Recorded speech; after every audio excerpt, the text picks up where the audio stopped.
I still remember the burning. Not just the physical pain from the surgery, the way my body screamed every time I tried to sit down for weeks afterward, but the deeper burn. The one that started in my chest and spread through every nerve ending when I realized what I'd done to myself. What I'd let him convince me to do. I was lying face down on that recovery bed, barely able to move, tears streaming down my face, and all I could think was, I did this for him. I changed my body, risked my life, went under the knife for a man who promised me forever.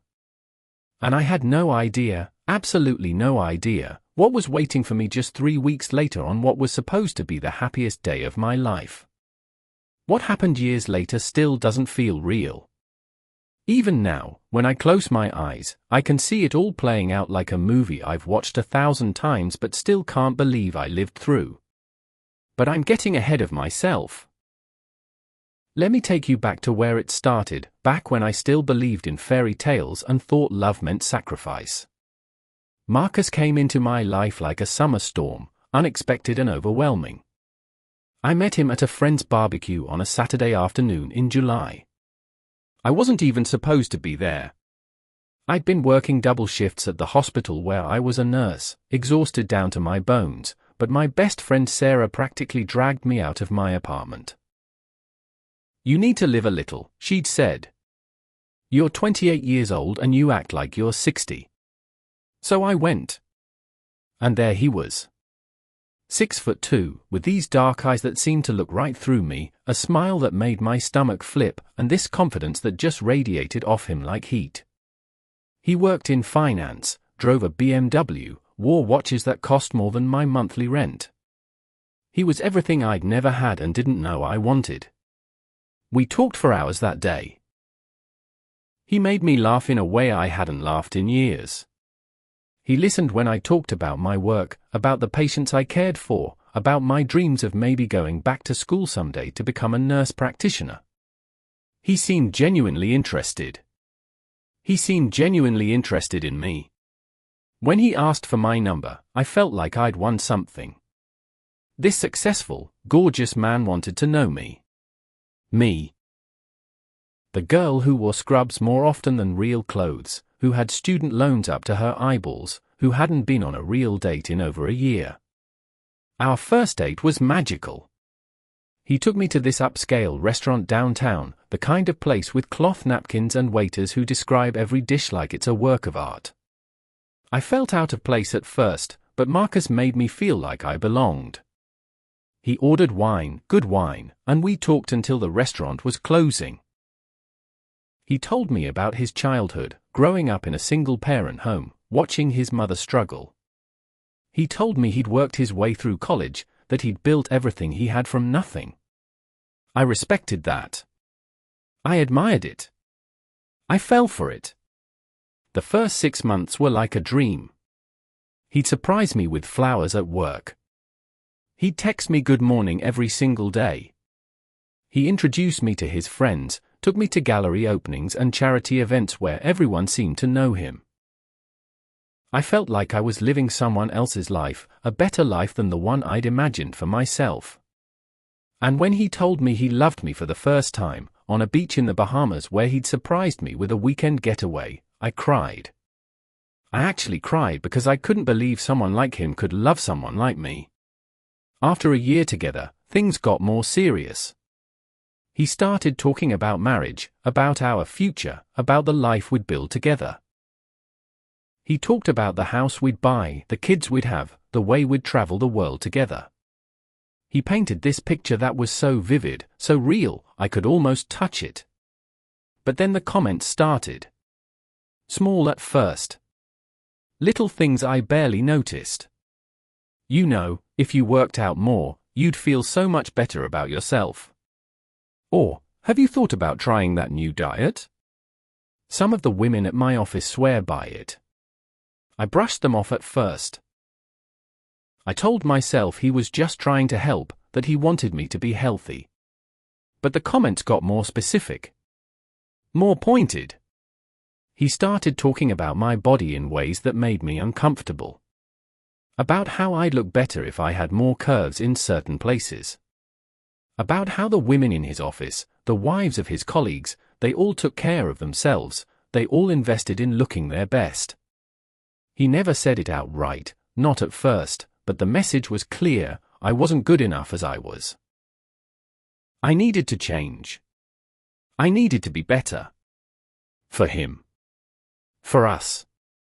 For our future. And like a fool, like someone so desperate to be loved that I'd lost sight of loving myself, I listened. When he first brought up the surgery, I laughed. I actually laughed because I thought he was joking. Buttocks enhancement? Seriously? I was a nurse. I knew the risks. I'd seen complications.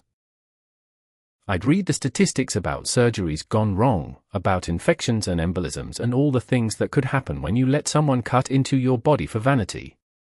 But Marcus wasn't joking. He sat me down one evening and pulled up photos on his phone. Women with these exaggerated curves, these bodies that looked more like cartoon characters than real people. This is what's attractive now, he said. This is what men want. This is what I want. And when I tried to argue, when I said I was fine the way I was, he got quiet. He got distant. He'd go days without calling. He'd cancel plans. And then he'd come back and tell me he was just thinking about our future, about whether we were really compatible, about whether I was really committed to us. So I broke. I absolutely broke. I told myself I was doing it for me, that I wanted it too, but that was a lie. I was doing it for him. I was doing it because I was terrified of losing him, because I'd invested so much of myself into this relationship that the thought of it ending felt like death itself. I scheduled the consultation. I met with the surgeon. I looked at before and after photos until they all blurred together. Marcus came with me to every appointment. He held my hand. He told me how proud he was of me, how beautiful I was going to be, how this was going to change everything for us. He even paid for half of the procedure. $20,000. Half of that came from my savings, money I'd been putting away for years, money I'd planned to use for going back to school. The other half came from him. Consider it an investment in our future, he said. And I believed him. The surgery was scheduled for 3 weeks before our wedding. Yes, our wedding. He'd proposed 6 months earlier, got down on one knee at his parents' anniversary party in front of everyone. The ring was huge, ostentatious even, but I didn't care. I said yes because I loved him. I said yes because he was my future. I said yes because I thought this was it, this was my chance at the life I'd always wanted. We'd set a date, booked a venue, sent out invitations. Everything was perfect. Everything was falling into place. And this surgery, this procedure I didn't even want, was supposed to be the final touch. The thing that would make me perfect for him. The thing that would ensure our happiness. The day of the surgery, I was terrified. I sat in that pre-op room in my gown, shaking, while Marcus held my hand and told me everything would be fine. "You're doing the right thing," he whispered. "You're going to be so happy with the results. We're going to be so happy." The anesthesiologist came in, put the 4 in my arm, told me to count backward from 10. I got to 7 before everything went black. When I woke up, I was in agony. Every part of my body hurt. The pain medication barely touched it. I couldn't sit. I could barely move. The nurses told me this was normal, that it would get better, that I just needed to rest and follow the post-op instructions. Marcus visited that first day. He brought flowers and told me I was doing great. But I could see it in his eyes. He was looking at me differently. Like I was broken. Like I was damaged goods. He stayed for maybe 30 minutes before he said he had to go, that he had work to catch up on. I spent that night alone in the hospital, crying from the pain and from something else I couldn't quite name. The recovery was brutal. I stayed at Marcus's place because I couldn't manage the stairs at my apartment. I couldn't work. I could barely take care of myself. I had to sleep on my stomach for weeks. Every movement was torture. And Marcus, the man I'd done all this for, the man who'd convinced me to carve up my body for his pleasure, was barely around. He was always working late, always had meetings, always had something more important to do than help his fiancée recover from a surgery she'd gotten for him. When he was home, he was distant. Cold. He'd look at me like I was an inconvenience, like I was in his way. 2 weeks after the surgery, still in constant pain, still unable to work, I started planning the final details for our wedding. The wedding that was now just 1 week away. My mother flew in to help. My bridesmaids were excited. The dress I'd bought hung in the closet, altered to fit my new body. Everything was ready. Everything except Marcus, who seemed more stressed and irritable with each passing day. "It's just work," he'd say when I asked what was wrong. "Big deal closing. I'll be better after the wedding." So I believed him. Again. Always believing him. Always making excuses for him. 3 days before the wedding, I was finally feeling well enough to sit for short periods. I was at Marcus's apartment alone while he was supposedly at work. My phone had died, so I used his laptop to check my email, to confirm some last-minute details with the wedding planner. His computer was open, his email already logged in. And that's when I saw it. An email thread with a name I didn't recognize. Jessica. I shouldn't have clicked. I know I shouldn't have. But something in my gut, some instinct I'd been ignoring for months, told me to look. So I did. The first email I opened was from 2 days ago. "Can't wait to see you tonight, baby. Room for 12 like always." My heart stopped. Actually stopped. I scrolled up. More emails. Dozens of them. Going back months. Pictures. Explicit pictures of a woman I'd never seen. Messages talking about their nights together, their hotel meetings, the things they did when I was working night shifts at the hospital. Messages making fun of me. "She's so clueless," one said. "I know, it's almost too easy," he'd replied. "But after the surgery she'll be perfect for family events. Jessica's not exactly wife material." And then, 3 weeks ago, right before my surgery, "Only a few more weeks and I'll have everything locked down. The enhanced wife for show and you for everything else. Best of both worlds." I couldn't breathe. I literally could not get air into my lungs. I sat there, staring at that screen, reading through months of betrayal, months of lies, months of him sleeping with another woman while I was cutting my body apart for him. While I was risking my life for him. While I was planning our wedding. Our life. Our future. All of it was fake. All of it was a lie. I was nothing but a prop to him. A thing he could show off. An investment that would make him look good to his family and colleagues while he did whatever he wanted behind my back. I don't remember much about the next few hours. I know I printed everything. I know I packed a bag. I know I called my mother and told her to come get me, that I couldn't explain yet but I needed her. When Marcus came home that evening, I was sitting on his couch with a folder full of printed emails. The look on his face when he saw them. Oh God, that look. First shock, then anger, then this cold calculation. He didn't deny it. Didn't even try. Instead, he attacked. "You went through my private email? What kind of person does that?" Like I was the one who'd done something wrong. Like I was the villain in this story. I just stared at him. This man I'd loved. This man I'd changed my body for. This man I'd almost married. And I felt nothing but ice. The wedding is off, I said. My voice sounded strange to my own ears. Flat. Dead. I want you out of my life. He laughed. Actually laughed.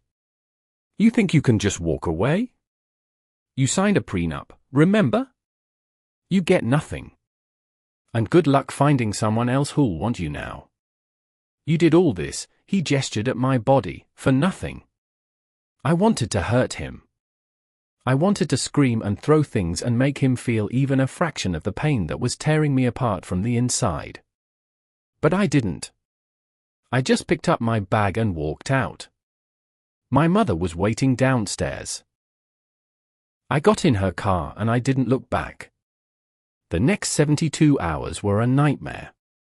I had to call everyone. Cancel everything.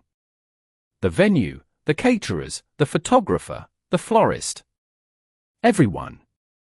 I had to tell my family, my friends, my bridesmaids that the wedding was off. I didn't tell them why at first. I couldn't. I was too humiliated.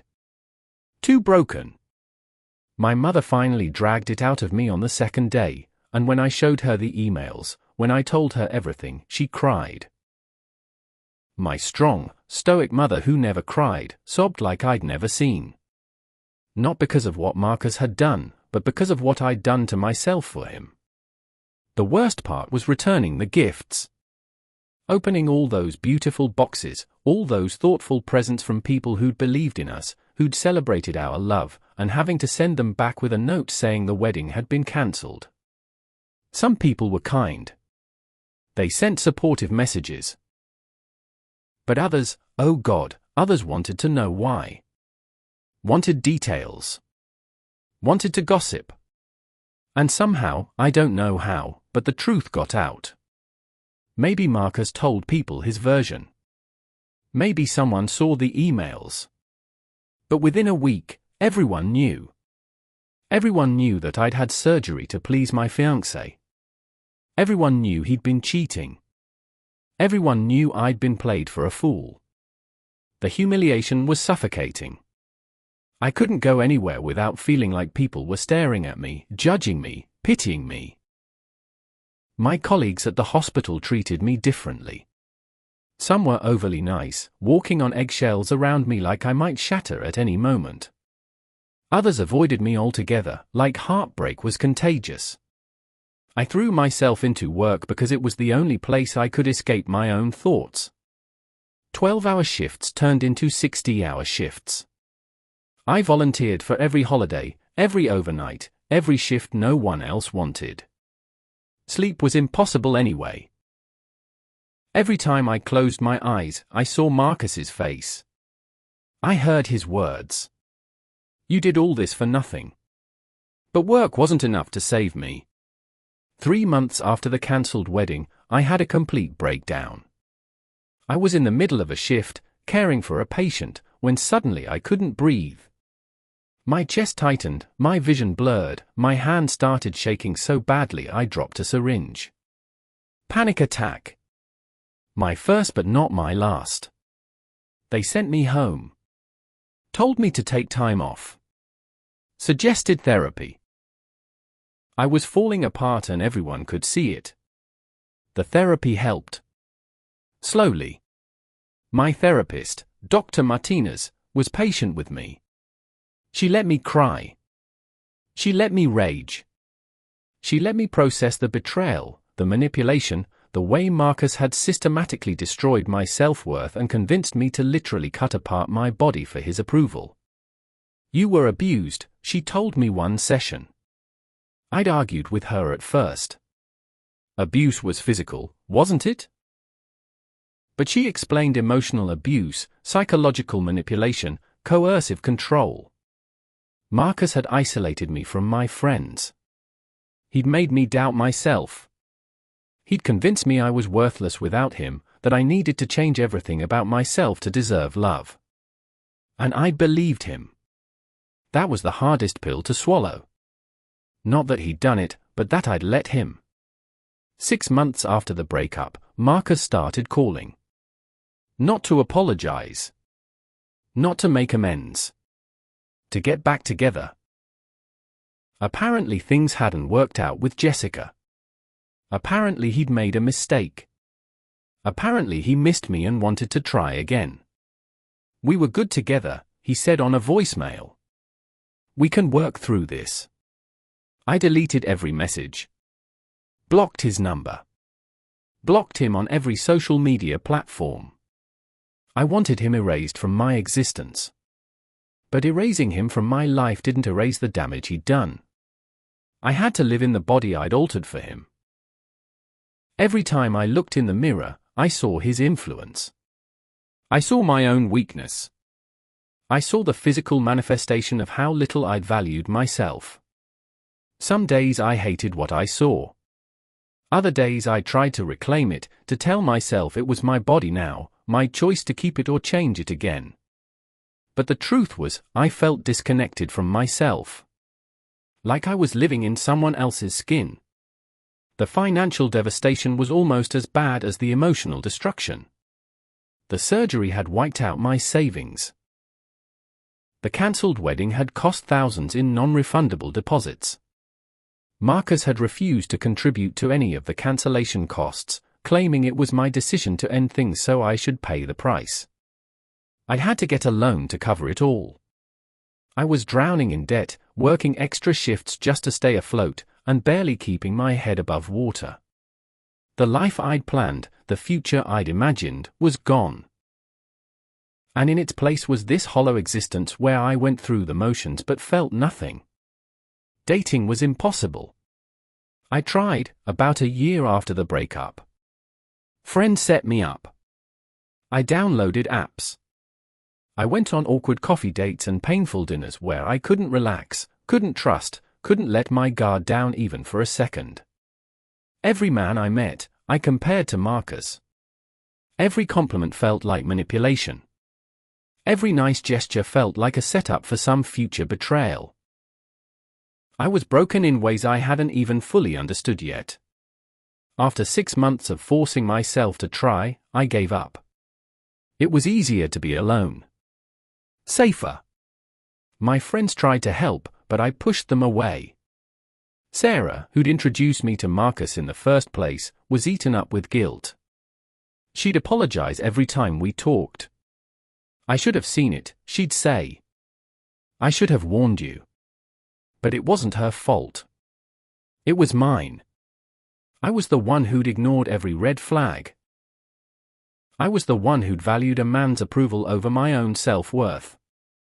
I was the one who'd made the choice to go under the knife. No one had forced me. I'd done it willingly. And I had to live with that.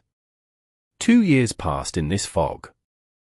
Work, therapy, sleep when I could, repeat. I moved to a smaller apartment to save money. I sold most of my nice things, the gifts Marcus had given me, the designer clothes I'd bought trying to fit into his world. I stripped my life down to the basics. I was surviving, but I wasn't living. I existed in this grey space where nothing felt good but nothing felt terrible either. Just numb. Just empty. But slowly, so slowly I barely noticed it happening, things started to shift. Therapy was helping me understand myself better. I was learning about my patterns, about why I'd been so desperate for Marcus's approval, about the childhood wounds that had made me vulnerable to someone like him. I was learning to be alone without being lonely. I was learning that I didn't need someone else to complete me, that I was enough on my own. 3 years after the cancelled wedding, I made a decision. I was going back to school. I was going to become a nurse practitioner like I'd always dreamed. I'd been putting it off for years, first because Marcus thought I should focus on being a wife and mother, then because I was too broken to imagine a future. But I was ready now. I took out more loans, enrolled in a program, and threw myself into studying with the same intents. I'd thrown myself into work after the breakup. This was my future now. My education. My career. My purpose. Not some man. Not some relationship. Me. School was hard. Working full-time while taking classes was exhausting. But it felt good. For the first time in years, I felt like I was moving forward instead of just treading water. I made new friends, other women in my program who were older, returning to school, rebuilding their lives. We'd study together, support each other, complain about the workload over cheap wine and takeout. I felt human again. I felt like maybe, just maybe, I could be happy again someday. 5 years after Marcus, I graduated. Nurse practitioner. I'd done it. I'd rebuilt my career, paid off most of my debt, and created a life that was mine and mine alone. I bought a small house, nothing fancy but it was mine. I adopted a dog, a sweet rescue named Luna who became my constant companion. I had good friends, a job I loved, hobbies I enjoyed. I was happy. Not the manic, desperate happiness I'd felt with Marcus where every high was followed by a crushing low. But a steady, peaceful happiness that came from within, that didn't depend on anyone else's approval or presence. I was whole again. Maybe more whole than I'd ever been. 10 years passed. I rebuilt quietly. I didn't talk about Marcus anymore. I didn't think about him most days. The therapy had worked. The time had healed what I thought were permanent wounds. I was 40 years old, successful in my career, content with my life. I dated occasionally, nothing serious, but I was okay with that. I'd learned that being alone was better than being with someone who made you feel small. I'd learned that my own approval was the only approval that mattered. And then, on a random Tuesday in October, my phone rang. Unknown number. I almost didn't answer. But I'd been expecting a call from a specialist about one of my patients, so I picked up. Hello? Silence for a moment. Then a voice I hadn't heard in a decade. It's Marcus. My blood turned to ice. After 10 years of silence, after a decade of me rebuilding my life from the ashes he'd left, he was calling me. I know I'm probably the last person you want to hear from, he said. His voice sounded different. Older. Tired. But I need to talk to you. Can we meet? Please? Every instinct told me to hang up. To block the number. To pretend this call had never happened. But curiosity got the better of me. What could he possibly want after all this time? Why? I asked, my voice cold. I need your help, he said. And then he told me a story that I never could have predicted. Jessica, the woman he'd left me for, the woman he'd cheated with while I was planning our wedding, had taken him for everything. They'd gotten married 6 months after our cancelled wedding. Had 2 kids together. And then, 7 years in, she'd filed for divorce and absolutely destroyed him. Took the house, most of his money, got primary custody of the kids, and left him with child support and alimony payments that had wiped him out financially. He'd lost his job 2 years ago. His fancy life, his BMW, his expensive watches, all of it gone. He was living in a small apartment, working a job he hated, barely scraping by. Why are you telling me this? I asked. I felt nothing as he spoke. No satisfaction. No pity. Nothing. Because I was wrong, he said. About everything. About you. About us. I made the biggest mistake of my life when I let you go. And I know I don't deserve it, but I'm asking for another chance. A chance to make things right. To prove I've changed. I was silent for a long moment. He continued. I know about your house. I know you're doing well. I've kept tabs on you over the years. You're successful. You made something of yourself. And I'm so proud of you. I always knew you had it in you. The audacity. The absolute audacity of this man. he destroyed me, left me in pieces, stolen years of my life, convinced me to mutilate my body for his pleasure, and now he wanted back in because his life had fallen apart and mine hadn't. No, I said simply. No, he repeated, like he couldn't believe it. Just no. That's it. I took a deep breath. You know what's funny, Marcus? For years after you, I imagined this moment. I imagined you coming back, begging for forgiveness, admitting you were wrong. And in those fantasies, I had this big speech prepared. This moment where I'd tell you exactly what you did to me, exactly how you destroyed me, exactly how much you deserve to suffer. But the truth is, I don't need to say any of that. Because you already know. You know what you did. You know who you are. And nothing I say is going to change that. You didn't call me because you've changed. You didn't call me because you realized you loved me or because you had some grand epiphany about what you lost. You called me because you're desperate. Because your life fell apart and you think I'm a backup plan.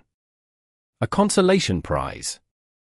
And the most insulting part is that you actually thought I'd be pathetic enough to take you back.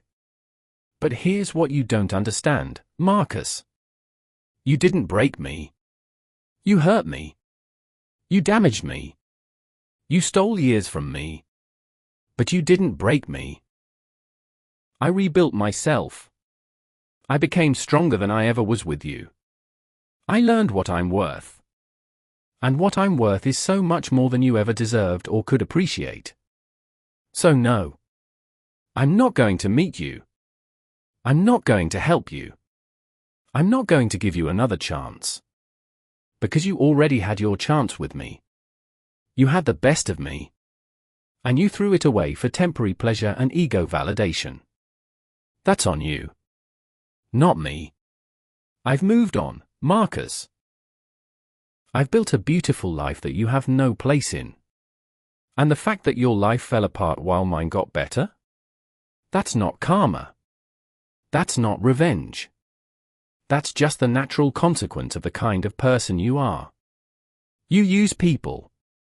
You manipulate people. You take and never give. And eventually, everyone sees through it. Jessica saw through it. Your colleagues probably saw through it. Everyone eventually sees through people like you. So I want you to listen carefully. Don't call me again. Don't look me up. Don't keep tabs on me. I am not your safety net. I am not your second chance. I am not your redemption story. I'm just someone who used to know you, who learned from the experience, and who has moved on completely. I hope you figure your life out. I hope you learned something from what happened to you. But I will not be any part of that journey. Goodbye, Marcus. I hung up before he could respond. My hands were shaking. Not from fear or anger, but from adrenaline. I'd done it. After 10 years, I'd finally said everything I needed to say. Not with rage. Not with tears. But with the calm, steady voice of someone who had genuinely healed and moved on. I blocked his number immediately. And then I sat down on my couch, Luna's head in my lap, and I cried. Not because I was sad. But because I was free. Completely, totally free. In the weeks that followed, I thought a lot about that call. About everything that had happened. About the woman I was when I met Marcus and the woman I'd become. I thought about how I'd let him convince me to change my body, how I'd valued his opinion over my own self-worth, how I'd almost married a man who saw me as an accessory rather than a person. And I felt compassion for that younger version of myself. She'd been through something traumatic. She'd been manipulated by someone she trusted. She'd made choices from a place of fear and insecurity. But she'd survived. She'd rebuilt. She'd become me. I also thought about the pain. The physical pain of the surgery I never wanted. The emotional pain of the betrayal. The financial devastation. The years of therapy. The panic attacks. The depression. The feeling that I'd never be whole again. All of it had been real. All of it had mattered. But it didn't define me anymore. It was part of my story, but it wasn't the whole story. The whole story was that I'd taken something terrible and used it to build something beautiful. I'd taken the worst experience of my life and let it teach me about strength, about self-worth, about the difference between love and manipulation. People ask me sometimes if I regret the surgery. If I wish I could go back and change things. The honest answer is complicated. Do I wish Marcus had never manipulated me into it? Absolutely. Do I wish I'd had enough self-worth to say no? Of course. But do I regret who I became because of everything that happened? No. I don't. Because the truth is, that experience, as horrible as it was, taught me lessons I never would have learned otherwise. It taught me that my worth isn't determined by my appearance or by what any man thinks of me. It taught me that I'm stronger than I ever imagined. It taught me what real love looks like, and it's not sacrifice and pain and changing yourself to please someone else. Real love accepts you as you are. Real love doesn't ask you to cut yourself apart to be worthy. I learned that being alone is not the same as being lonely. I learned that rebuilding takes time, that healing isn't linear, that some days you take 10 steps forward and then 5 steps back, and that's okay. I learned that therapy isn't weakness, it's strength. That asking for help isn't failure, it's courage. I learned that the opinions of people who don't truly know you don't matter. That social media and appearances and keeping up with others is all meaningless noise. What matters is how you feel when you're alone with yourself. Whether you like the person you see in the mirror. Whether you're living according to your own values or someone else's expectations. The thing about karma that people don't understand is that it's not always this big, dramatic moment of revenge. It's not always the person who wronged you losing everything while you win everything. Sometimes karma is much quieter than that. Sometimes karma is just the natural consequence of being a certain kind of person. Marcus used people. He manipulated. He lied. He cheated. And the consequences of being that kind of person caught up with him. Not because the universe was punishing him. But because when you treat people like objects, eventually people stop wanting to be around you. When you build a life on lies, eventually the foundation crumbles. That's not divine intervention. That's just cause and effect. And the karma for me? The consequence of making the choices I made? It wasn't punishment. It was growth. It was becoming a person I actually respect and admire. It was building a life that's authentic and meaningful. It was learning to love myself exactly as I am. That's the karma I deserved. Not revenge against Marcus, but freedom from needing anything from him at all. I still work as a nurse practitioner. I still have my little house and Luna and my circle of good friends. I still date occasionally, though I'm more selective now, more aware of red flags, more willing to walk away when something doesn't feel right. I don't need a relationship to feel complete. I am complete already. If someone comes along who adds to my life without taking from it, who respects me as I am without trying to change me, who sees me as a partner rather than a project, then maybe I'll let them in. But I'm not looking. I'm not waiting. I'm just living. And that living feels good. Sometimes I think about Marcus's call. About him sitting in his small apartment, going through old photos maybe, remembering what he threw away. And I don't feel satisfaction. I don't feel vindicated. I just feel grateful that I'm not there anymore. Grateful that I'm not the woman who would have said yes when he asked for another chance. Grateful that I loved myself enough to say no. The truth that took me years to understand is that betrayal, as painful as it is actually a gift. A horrible, agonizing gift, but a gift nonetheless. Because betrayal forces you to see the truth. It strips away all the illusions, all the lies you've been telling yourself, all the excuses you've been making. When Marcus betrayed me, when I saw those emails, when I finally understood what he'd been doing while I was recovering from a surgery I'd gotten for him, it destroyed the fantasy. The beautiful life I thought we'd have. The future I'd been planning. The person I thought he was. All of it crumbled. And in the rubble, I found myself. The real me. Not the version of me that was performing for Marcus. Not the woman who'd contorted herself into whatever shape would make him happy. But the authentic, imperfect, complicated, strong, resilient me who'd been buried under years of trying to be what someone else wanted. That's what I want people to understand. That's the lesson that took me a decade to fully learn. You cannot, absolutely cannot, build a life worth living on someone else's approval. You cannot change yourself into what someone else wants and expect to be happy. You cannot sacrifice your own worth, your own values, your own body on the altar of someone else's desire and come out whole. It doesn't work. It will break you. Maybe not immediately. Maybe not obviously. But slowly, over time, it will hollow you out until you're nothing but a shell of who you could have been. And when someone asks you to change, when someone makes their love conditional on your willingness to alter yourself, that's not love. That's control. That's manipulation. That's someone who sees you as clay to be molded rather than a person to be cherished. Real love doesn't ask you to be different. Real love sees who you are, all your flaws and imperfections, and loves you not despite those things but including them. Real love is comfortable.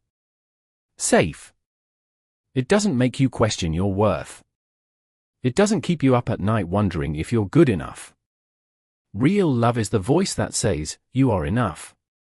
You have always been enough. I wish I'd known that when I met Marcus. I wish someone had pulled me aside and told me that the way he made me feel, the constant low-level anxiety about whether I was pleasing him, the feeling that I always had to try harder and be better, that wasn't love. That was something else entirely. But I didn't know. And I paid the price for that ignorance. And now I'm telling you. If you're reading this, if you're listening to this story and something inside you is recognizing yourself in it, please hear me. You are enough. Right now. As you are. You don't need to change for anyone. You don't need to fix yourself to deserve love. You are worthy exactly as you exist in this moment. If someone in your life is making you feel like you need to be different, like you need to lose weight or gain weight or dress differently or act differently or be quieter or be louder or be anything other than what you naturally are, that person is not for you. That relationship is not serving you. And I know it's scary to walk away.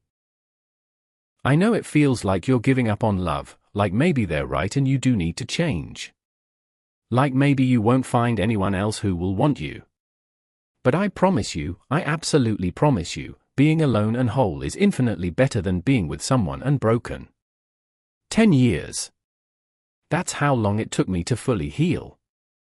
To fully understand. To fully forgive myself for the choices I made. That's a long time.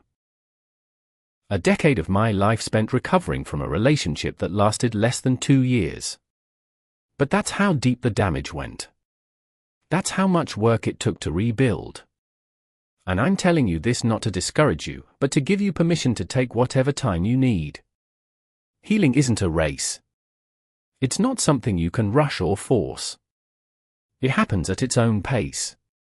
Some days you'll feel strong and healed and ready to take on the world. Other days you'll feel like you're right back at the beginning, broken and hopeless. Both of those experiences are valid. Both are part of the journey. And if you're the person who did the betraying, if you're hearing this story and recognizing yourself in Marcus, then I have something to say to you too. It's not too late to change. It's not too late to become a better person. But that change has to come from genuine self-reflection and growth, not from desperation when your life falls apart. You have to want to be better because it's the right thing to do, not because being who you are has finally caught up with you. You have to take real accountability. Not the fake "I'm sorry you feel that way" apology. Not that "I made mistakes but so did you" deflection. Real accountability means saying, "I was wrong. I hurt you. I manipulated you. I used you. And you didn't deserve any of that. Nothing you did caused me to treat you that way. That was my choice. My failing. My damage that I put on you." And then you have to do the work. The therapy. The self-examination. The changing of actual behaviors, not just promising to change. But here's the thing, and this is important, even if you do that work, even if you genuinely change and become a better person, the people you hurt in the past don't owe you forgiveness. They don't owe you another chance. They don't owe you the opportunity to prove you've changed. Their healing and their peace are more important than your redemption. And if you've really changed, if you've really done the work, you'll understand that. You'll respect their boundaries. You'll leave them alone. You'll let them move on with their lives while you do the same with yours. That's what real growth looks like. So where am I now? 10 years after the worst day of my life? I'm happy. Genuinely, authentically happy. Not because everything is perfect. Not because I never have bad days or hard times. But because I know who I am. I know what I'm worth. I know what I will and won't accept in my life. I have boundaries now. Strong ones. I have self-respect. I have a life built on my own foundation, not on someone else's approval. And that life, that simple, quiet, authentic life, is more valuable than anything Mark has ever offered me. If you believe karma never forgets, that the energy you put into the world eventually comes back to you, that treating people with cruelty and manipulation will eventually catch up with you, then maybe you understand why I'm telling this story. Not for revenge. Not to humiliate Marcus. But because someone out there needs to hear it. Someone out there is in the situation I was in 10 years ago. Someone is being told they need to change to be loved. Someone is cutting themselves apart, literally or figuratively, to please someone who will never be satisfied. Someone is ignoring every red flag because they're so desperate to be chosen. And if that someone hears this story and it plants a seed of doubt, if it makes them question whether what they're experiencing is really love, if it gives them the courage to walk away, then everything I went through will have been worth it. You deserve better. You deserve real love. You deserve to be chosen exactly as you are. You deserve to wake up every morning and feel peaceful instead of anxious. You deserve a partner who adds to your life instead of taking from it. You deserve to look in the mirror and like what you see without having to change anything. You deserve all of that and more. And if you're not getting it from the person you're with, then you're with the wrong person. It's that simple and that complicated. So this is my story. The brutal, painful, ultimately redemptive story of how I survived being broken and rebuilt myself into something stronger. This is what happened when I valued someone else's opinion over my own worth. This is what happened when I tried to change myself to deserve love. And this is what happened when I finally learned that the only approval I ever needed was my own. If this story resonated with you, if it made you think or feel or question something in your own life, then I've done what I set out to do. Because we need these stories. We need to talk about betrayal and manipulation and the ways people can hurt us. But we also need to talk about healing and strength and the incredible human capacity to rebuild after devastation. That's the real story. Not the breaking. Like maybe you won't find anyone else who will want you. But I promise you, I absolutely promise you, being alone and whole is infinitely better than being with someone and broken. 10 years. That's how long it took me to fully heal. To fully understand. To fully forgive myself for the choices I made. That's a long time. A decade of my life spent recovering from a relationship that lasted less than 2 years. But that's how deep the damage went. That's how much work it took to rebuild. And I'm telling you this not to discourage you, but to give you permission to take whatever time you need. Healing isn't a race. It's not something you can rush or force. It happens at its own pace. Some days you'll feel strong and healed and ready to take on the world.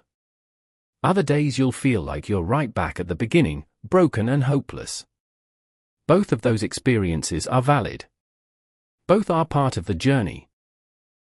And if you're the person who did the betraying, if you're hearing this story and recognizing yourself in Marcus, then I have something to say to you too. It's not too late to change. It's not too late to become a better person. But that change has to come from genuine self-reflection and growth, not from desperation when your life falls apart. You have to want to be better because it's the right thing to do, not because being who you are has finally caught up with you. You have to take real accountability. Not the fake "I'm sorry you feel that way" apology. Not the "I made mistakes but so did you" deflection. Real accountability means saying, "I was wrong. I hurt you. I manipulated you. I used you. And you didn't deserve any of that. Nothing you did caused me to treat you that way. That was my choice. My failing. My damage that I put on you." And then you have to do the work. The therapy. The self-examination. The changing of actual behaviors, not just promising to change. But here's the thing, and this is important, even if you do that work, even if you genuinely change and become a better person, the people you hurt in the past don't owe you forgiveness. They don't owe you another chance. They don't owe you the opportunity to prove you've changed. Their healing and their peace are more important than your redemption. And if you've really changed, if you've really done the work, you'll understand that. You'll respect their boundaries. You'll leave them alone. You'll let them move on with their lives while you do the same with yours. That's what real growth looks like. So where am I now? 10 years after the worst day of my life? I'm happy. Genuinely, authentically happy. Not because everything is perfect. Not because I never have bad days or hard times.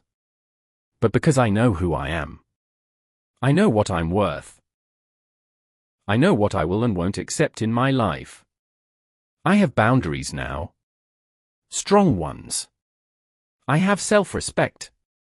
I have a life built on my own foundation, not on someone else's approval. And that life, that simple, quiet, authentic life, is more valuable than anything Marcus ever offered me.